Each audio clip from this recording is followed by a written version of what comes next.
আমরা কেউ বুঝতে পারছি না আপনারা কিসের জন্য আমাদেরকে ডেকেছেন। সে করবে তোকে দিতে হবে নাকি? চুপ থাকবে এখানে দাঁড় থাক। কত আসলে বুঝতে পারবি। তোমরা হয়তো সবাই ভাবছো যে তোমাদেরকে হঠাৎ করে এখানে কেন ডাকা হলো। আমি আমার বউকে অনেক ভালোবাসি। 12 বছর আগে এই নদীর পানিতে ডুবে মারা যায়। তার স্মৃতিবোধ টানতে ছিল, যেটা আমার ছেলে এই পানিতে হারিয়ে ফেলেছে। তোমাদের কি বলছি, যেভাবেই হোক ওই আংটিটা খুঁজে বের করতে হবে। কি বলছেন জমিদার বাবু? ছোট আংটি নদীতে খুঁজে পাওয়া আলবত পাওয়া যাবে। যাও সবার নদীতে আংটি বেঁচে। আমার মা খুবই অসুস্থ, আমি মায়ের জন্য একটু ওষুধ আনতে যাব। সম্রাট তুই আনতে যাবি না? তাহলে আংটি খুঁজতে কে? আমাকে দাও।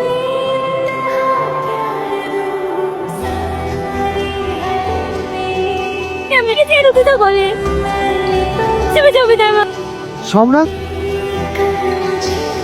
শোন সম্রাট, আংটি না পাওয়া পর্যন্ত যদি পানি থেকে কেউ উঠে আসে পানিতেই ডুবে মেরে ফেলবি।